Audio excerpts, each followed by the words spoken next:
Hi everyone, I'm here again with Ray Gallant from Volvo CE and Desmond Wheatley from Beam, our CEO of Beam. How are you guys doing tonight? Going well, thanks for having me. Good. Very nice, thank you. Thanks for joining, guys. So the audience just viewed your walk around with Ray and Desmond both. So you guys talk a little bit more about how our partnership started between Beam and Volvo. Well, we were looking, when we got into the equipment business, we obviously looked at the charging infrastructure that was out there, which is mainly around automotive. So we were well covered in terms of making machines that plugged into the existing system, but when it came to remote work sites that were away from the grid, there was really nothing available. So we did our research and found that Beam had developed a solution that's totally autonomous, that doesn't have to be hooked up in the grid, easily portable, easy to set up. So that was, of course, very attractive to us for charging machines. So that's how the partnership started. And yeah, we'd spent about 10 years developing charging solutions for on-road and sedans, buses and trucks and that sort of stuff. But we'd never done anything in the construction equipment space because frankly we didn't even know it existed. Right.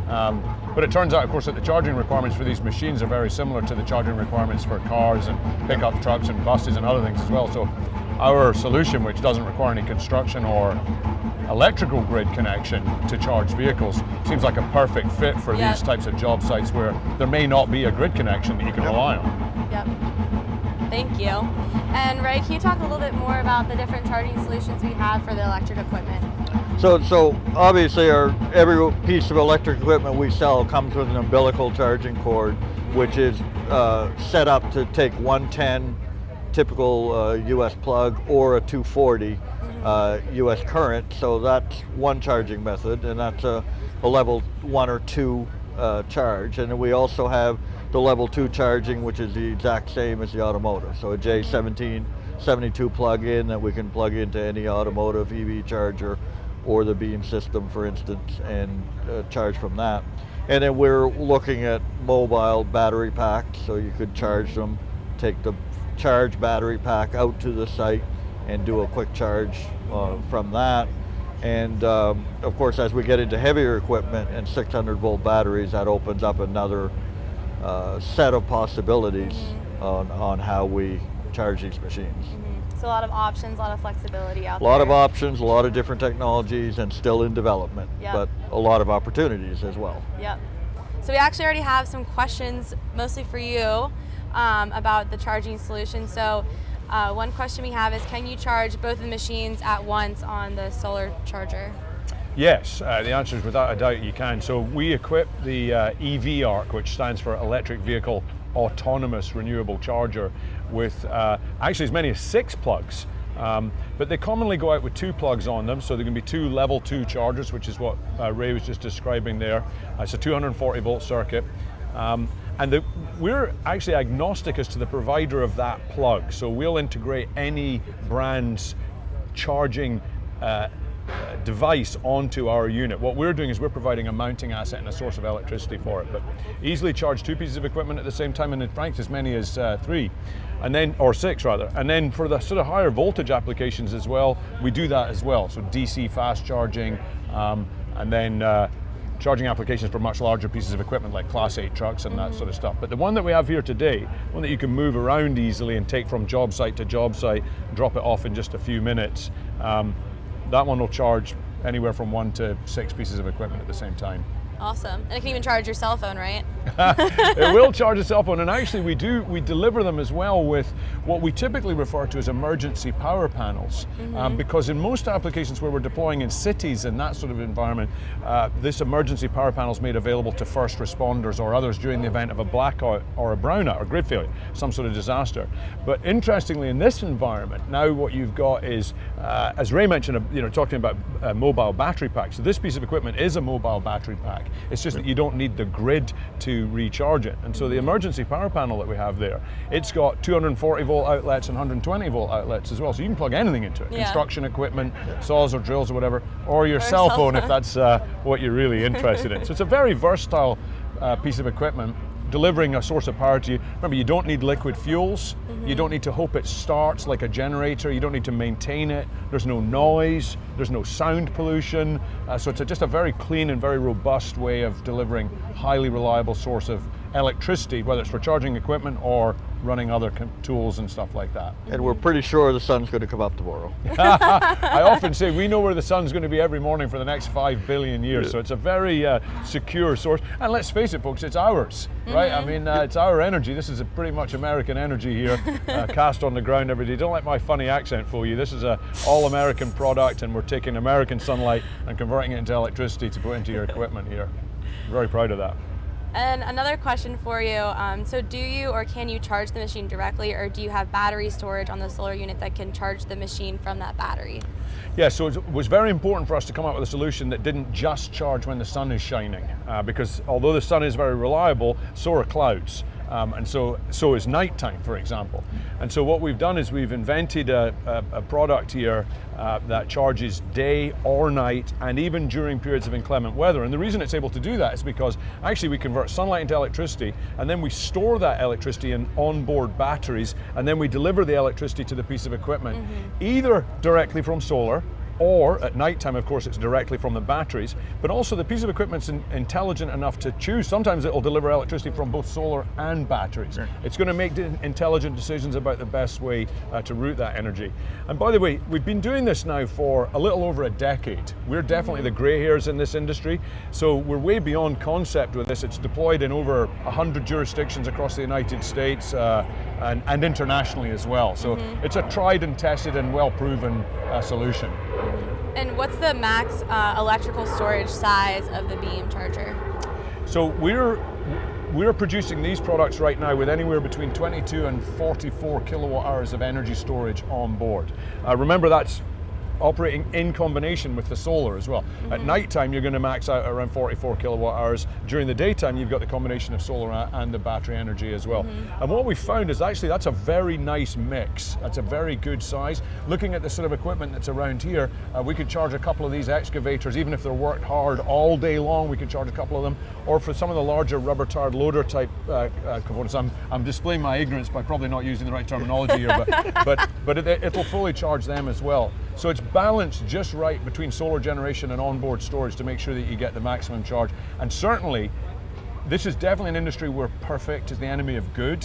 What we're interested in doing is making sure that we deliver enough power to handle the daily requirements on a construction site, not some theoretical maximum, which of course none of us actually operate in theory. Right. We operate in practice, Right. knee deep in mud most of the time, right? So we got to make something that's going to work under those circumstances, and ours does. Yep.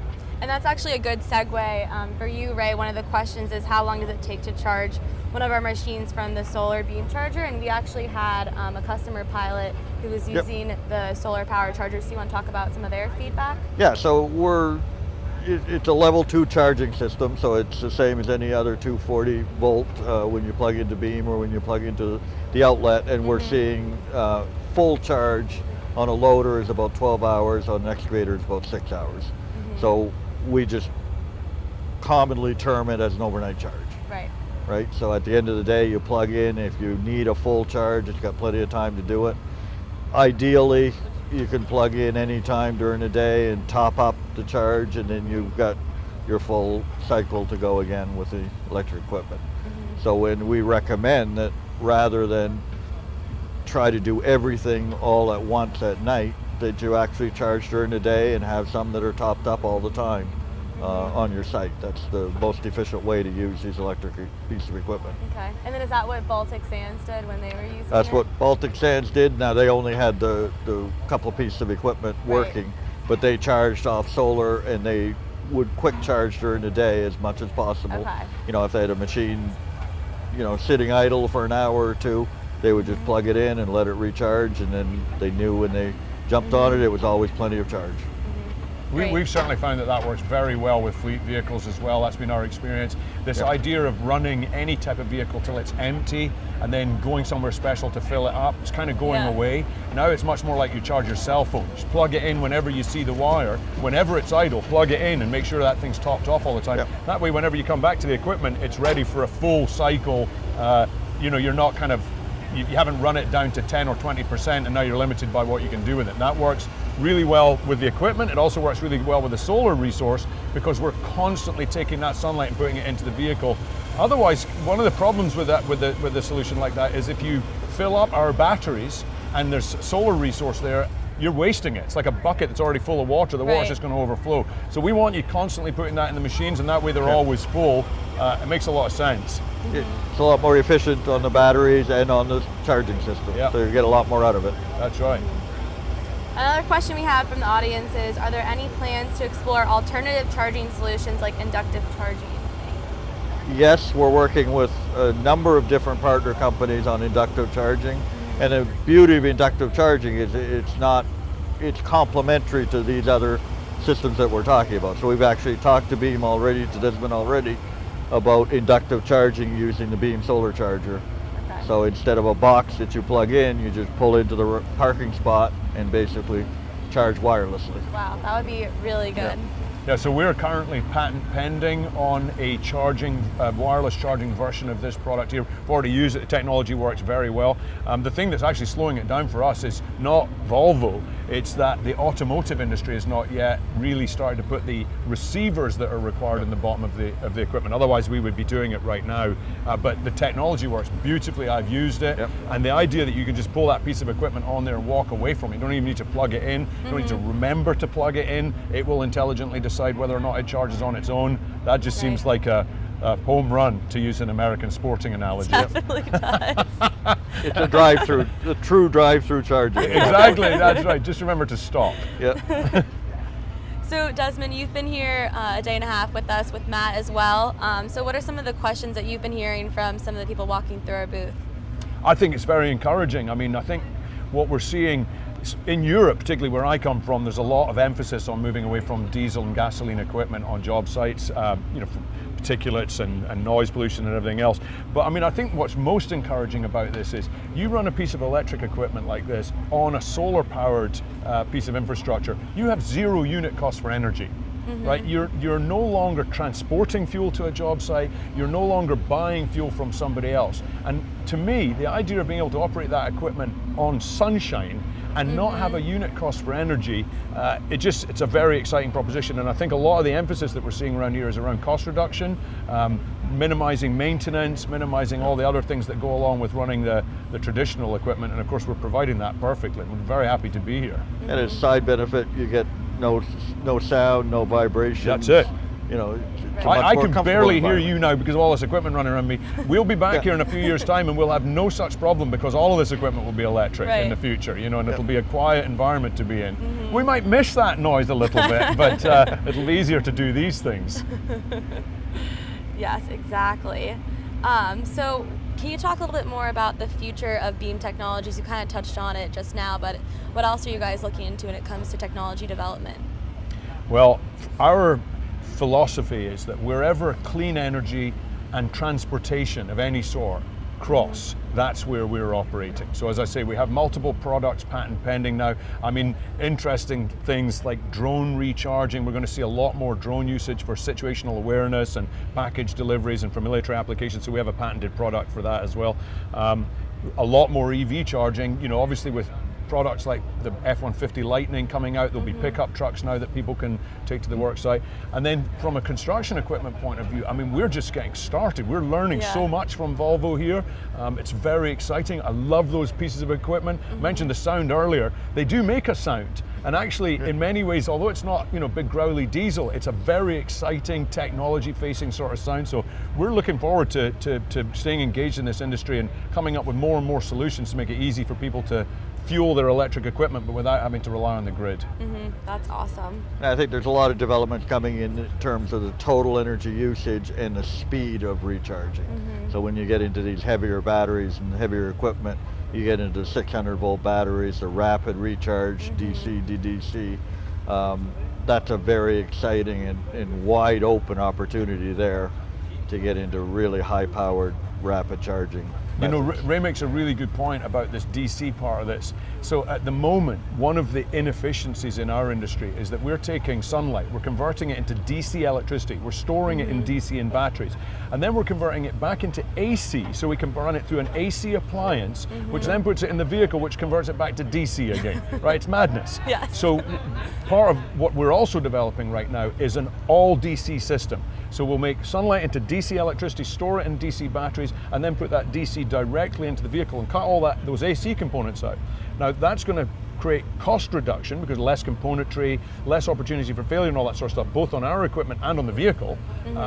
But the other wonderful thing about that is we lose all those inefficiencies and we'll end up getting another 10% of that sunlight converted into motive energy, moving that equipment around. So that one, I mean, we're already there with that from an engineering point of view. It's again a matter of getting the industry to catch up to it, but you'll see us deploying that sort of thing within the next 12 months. Yeah, and the demand to catch up to it. Exactly. Another question is, what's the lifespan of a beam unit? 20 years. So we're very confident about that, and I'll give you a couple of points that are worth noting on that. The most sensitive and also the most expensive component in our product are the battery storage. The way we use batteries, we're very kind to them. Batteries are like humans, they don't like being treated roughly. They like being treated gently, right? Yes. Most humans anyway. I suppose there are a few of you in the audience that like being treated roughly, but we'll leave that to you and behind closed doors, please. But at any rate, because we use our batteries so gently, we charge them and discharge them so gently, we get very long life out of them. So we're able to offer warranty, 10-year warranty on batteries, which is almost unheard of. We have had that product now operating in the field in the harshest environments. Buffalo, where it snows like crazy, Florida, where we have hurricane force winds, out in the desert in Nevada, where we see these very high temperatures and sandstorms, things like that, for 10 years now. And what I can tell you is that in 10 years, we've seen no appreciable degradation in the performance of the product. So it's still operating today, just as it was 10 years ago when we deployed it. And here's the beauty of that. 10 years ago, the batteries and the other components that we were integrating into our product were nowhere near as good as they are today. The quality, the energy density, everything's improved dramatically. So those units that we're making today, when we can see that we've got 10 years of field history with an inferior product, frankly, the ones that we're making today, we feel very confident about those 10-year warranties on the batteries, and again, the rest of it's a 20-year strike. Think of it like a bridge, very robust. We've survived 185 mile an hour, category 5 hurricanes down in the Caribbean. We got a letter from our customer down there who's the government saying we were the only thing that survived Irma and Maria down there. And the product's flood-proof to 9.5 feet as well. So from an electrical infrastructure point of view, that's almost unheard of. You got flood-proof, hurricane-proof, very robust, can be dropped off on gravel or dirt or sand or grass or whatever, and operates perfectly. So 20 years, we might do, if we have to swap your batteries out in 10 or 15 years time, they'll be much less expensive and they're designed to be hot swapped. So they're still a very strong economic argument even if that happened. But we've seen no evidence of it so far. Right. And we talked a little about the maintenance on the machines, but what about the maintenance on the solar power charger? Right, so we built these things for a very distributed lifespan, right? We're a San Diego-based company. Actually, New York City is our biggest municipal customer. We ship more product to New York City than to any other city in the country for their fleet usage. And because we built something that we knew was going to be highly distributed, we did not want to be spending a lot of time touching it. And the way you avoid that, and Volvo knows, is if you deploy high quality components into your product, you spend less time fixing it, right? If you buy cheap shit and put that in your product, you're going to spend a lot of time fixing it. Well, we buy the most expensive components that we can, the most expensive gears, solar modules, battery cells, and everything else, and then we put it into a product that we build in our factory, so it's not like we're outsourcing this to China or something. This is done in an American factory. We do all the quality control. And I can tell you that our break fix, our warranty requirements are so low that our auditors won't even let us take a reserve for it. And that normally you would have to demonstrate that there's a lot of cost associated with it for that. Well, there isn't. Lack of cost translates directly into lack of activity. So they're very robust. Awesome. And they're also monitored. You have an app that right. monitors your system all the time, so the customer can see what it's drawing, what it's discharging, This is exactly everything. right. Yep. So we're pushing out telemetry from the units at all time. We're watching them.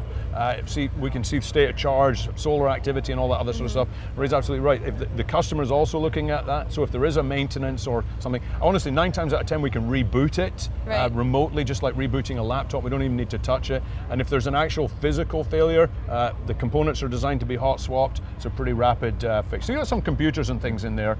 It's an intelligent unit, so you're going to see some stuff fail from time to time. But luckily, it's not the expensive or difficult stuff to sort out. Yep. And we know about it right away. Exactly.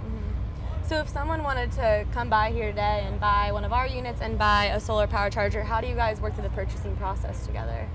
So these solar chargers are available through our extended offering through our any Volvo dealer in the country. There's something we make available, and of course they're available through Beam as well. Okay. And are there any rent lease options for the solar power charger? There could be through the Volvo dealers. Of course, we have our own finance company, so we can set up finance plans according to the customer's needs and desires and wants. So. Okay. And as mentioned, we're just getting started with our electric machines. So Ray, what are you most happy or surprised with now, and what are some of the biggest opportunities over the next decade that you're seeing? I think the biggest opportunities that I'm seeing is when we start to power the larger piece of equipment on the larger jobs, the more remote sites. I think that's a huge opportunity. If you look at what's happened with the automotive, we've taken a lot of pollution out of the air. We've started to build an infrastructure that's got some momentum now. It's past the tipping point of, not wanting to buy an electric car because the infrastructure wasn't there. We're getting past that point. Right. I'm excited about seeing the same thing happen with equipment when we'll get to that tipping point, and when electric will be the norm. Right. Whatever technology drives it, whether it's hydrogen fuel cells, whether it's batteries, whether it's hybrids, whether it's grid connected, but electric will be the norm, and diesel will be for the special applications where electric can't work for one or another reason. So that to me is an exciting point to get to. I agree. Another Beam question from the audience. So does Beam offer any type of Stow Kit or way to relocate the charger?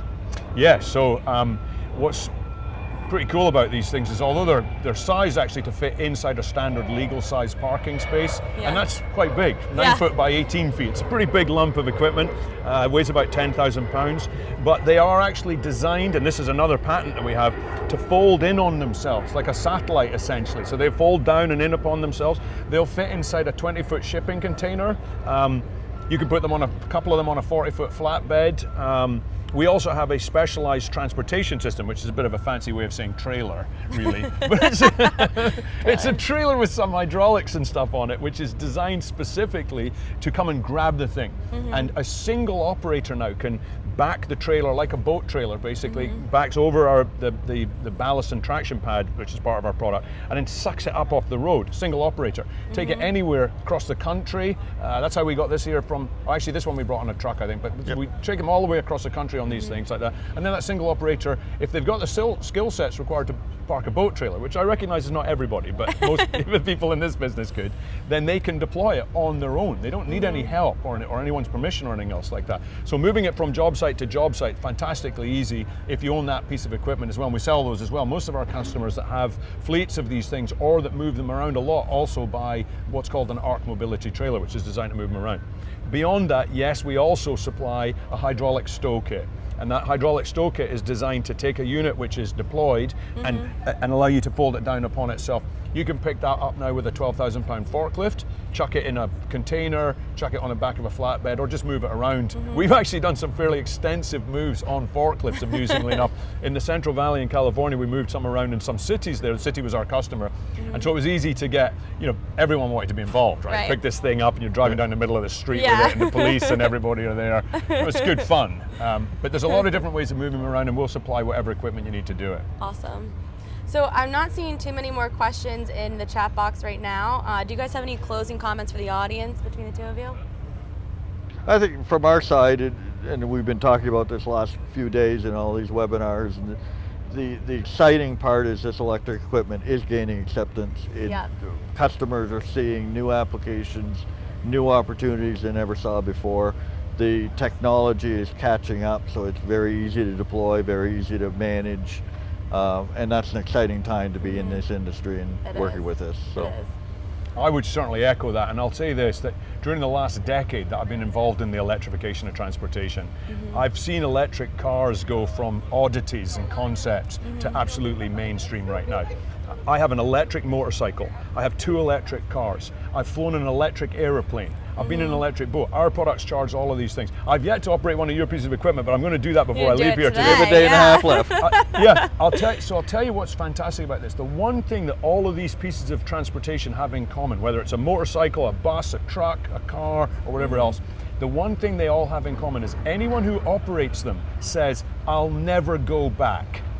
Once they get in a piece of electric equipment, the cars are faster, they're more fun to drive. The motorcycle, I'm going to tell you this, audience, if you like motorcycles, do not test drive an electric motorcycle. You'll have to buy it immediately. They're so much fun to operate, right? The airplanes, everything. The one thing they all have in common is whoever operates them says, I will never go back. And I believe that's going to happen with this equipment. You're going to save so much money, have so little maintenance, and be able to fuel them without having to pay somebody for the fuel. Why would you go back? Right. So it's the future, and the future is now. Well, thank you guys. Thanks for joining in today and answering all these questions. And thank you to the audience for tuning in for the past 2 days as we've looked at both of our electric compact equipment. If you guys want, you can still go back at the past 2 days and view the agenda and recorded sessions and check all that content out. You can still submit your questions for the next 5 minutes if you want our questions and answers answered in the chat box. So thank you for tuning in live from Louisville, Kentucky at Utility Expo 2021.